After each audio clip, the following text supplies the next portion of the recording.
Coming up on Mountain News this morning, one Kentucky man makes it his mission to make it easier for people who spent time behind bars to vote. And a Kentucky expert on elections says redistricting could be a reason a representative in our region lost her race for re-election. Dedicated to Eastern and Southern Kentucky, this is WYMT Mountain News this morning.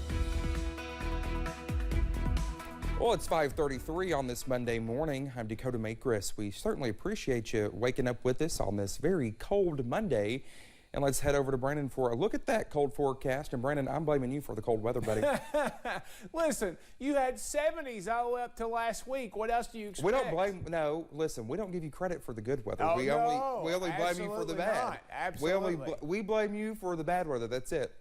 At least I do, at least. Weatherman always gets the blame, always. Yeah. Anyway, it is cold out there this morning. We do have a few clouds that are starting to dissipate, and that's making it even colder. So let's take a look at those clouds this morning on satellite radar loop, but they're starting to fizzle out. May have a few more coming through during parts of the day. Buffalo Mountain, 30 this morning. That's one of the few spots, along with here in Hazard, they're still in the 30s. A lot of folks are in the mid to upper 20s. 31 in Manchester is the warm spot, air quotations, warm spot. In Irvine, the cold spot at 23. It is below freezing everywhere out there this morning, and many spots from 24 hours ago at least several degrees colder, except for Wise. They are 2 degrees warmer than this morning than they were this time yesterday. Your day planner, again, up to about 46 or so. We're going to see maybe a little bit warmer than that. All depends on how much sunshine we see. We think we're going to see some a little bit later on.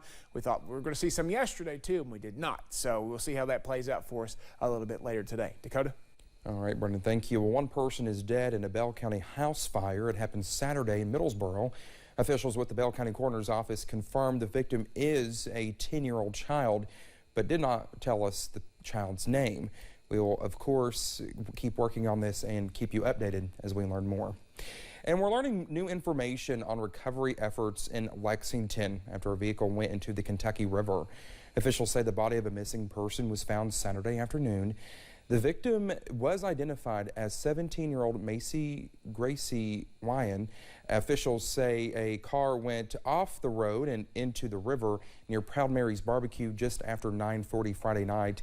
When crews originally arrived on scene, they found 2 men on the embankment under the bridge. They were both taken to hospitals with non-life-threatening injuries.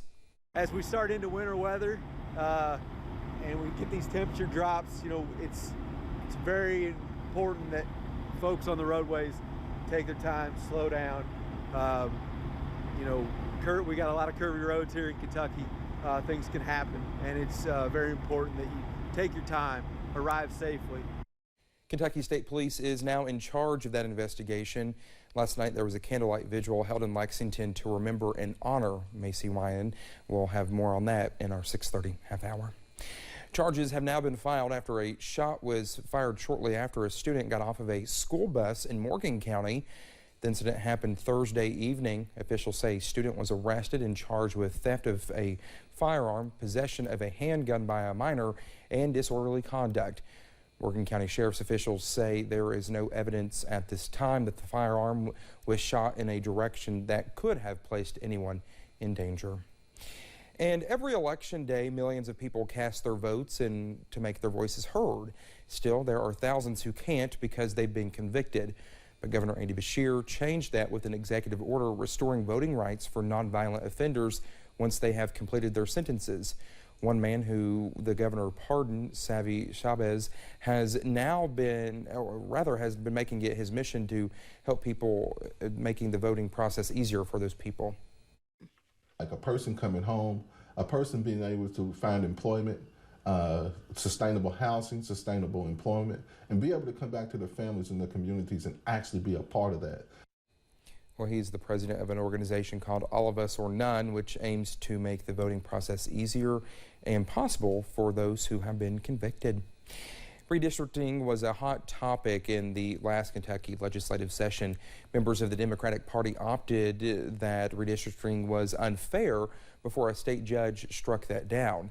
One of the races that was impacted by redistricting was the battle to be the 94th District representative. Incumbent Democrat Angie Hatton lost to her challenger, Republican Dr. Jacob Justice. Kentucky elections expert Al Cross says Hatton might have won if the election was if she was in her original district. I think it can be said without contradiction that if she'd been allowed to keep the district she'd had before, she would have been reelected, because people are inclined to keep their representative or senator unless that person has offended them in some way. And she's apparently done a pretty decent job. And well, you can watch the Issues and Answers with our Steve Hensley and his interview with Al Cross. That will air tonight at 7 o'clock right here on WYMT. Fire departments in the Big Sandy gathered at the Salyersville Fire Department for training this past weekend. The Kentucky Fire Commission held state fire rescue trainings last week in several counties, with the last stop being in Magoffin County. Salyersville Fire Chief Paul Howard says these trainings are important to his department to enhance their skills and knowledge with hands-on learning rather than with a PowerPoint presentation. You can sit and watch on a screen all day until you put the hands on and know your mistakes and your positivities of it. You're not going to improve. Just PowerPoint, I call it death by PowerPoint, sitting in a room or watching something. It's not going to train you anything. Howard says these trainings help his firefighters learn how to keep themselves safe while also learning to keep the community safe. The holiday season is here, and firefighters say while family and friends gather, often they see an increase in kitchen fires. Matt Lackritz talked with a fire marshal to share some of the things you can do to keep your family safe this year. With the holidays right around the corner, some of the most delicious meals of the year are about to appear, but it's also the time that kitchen fires dramatically rise. St. Albans Fire Marshal Chris Collins says leaving the kitchen while cooking is the leading cause of kitchen fires. About 60% of all non-fatal injuries are people trying to put out the fire themselves. And unfortunately, if the fire is too big, they panic, they try to put it out themselves, but it's too late. Collins says every year they stress the importance of being safe in the kitchen, but really want to drive the point home after a St. Albans fire in 2021. Between Thanksgiving and Christmas last year, we actually had a cooking-related fatality here in St. Albans. Collins says prevention is key.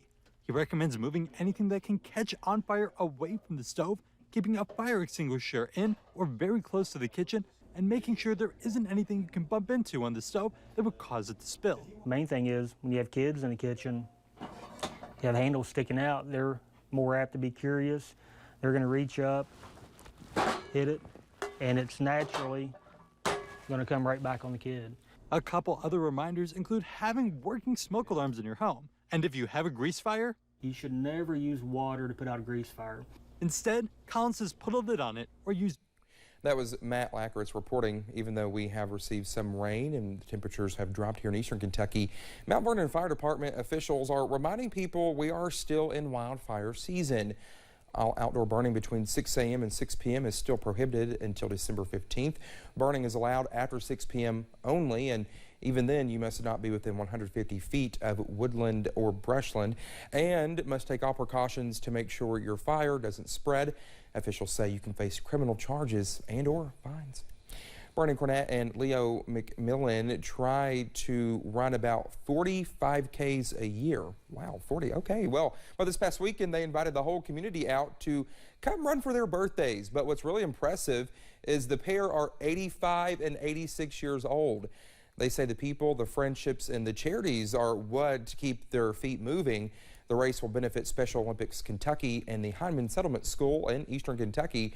Leo and Bernie say the people who came to their birthday bash are more like family now, but they didn't realize what was that they've inspired so many others to run. These are our brothers and sisters, every one of them. We love every one of them spiritually, mentally, and physically, and everywise. We encourage each other to run and finish, especially him. So we do great. We do great together. It's just good friendship. Well, they say even with the cold temperatures, they're so grateful for the amount of people who came out to celebrate their birthday. Well, just ahead this morning, our Queen Dolly Parton is set to get a big award from the founder of Amazon for her heartfelt efforts in making the world just a bit better. And the forecast today doesn't look too bad, but the next couple of days, well, that's a different story. I'll have the latest in about 3 minutes.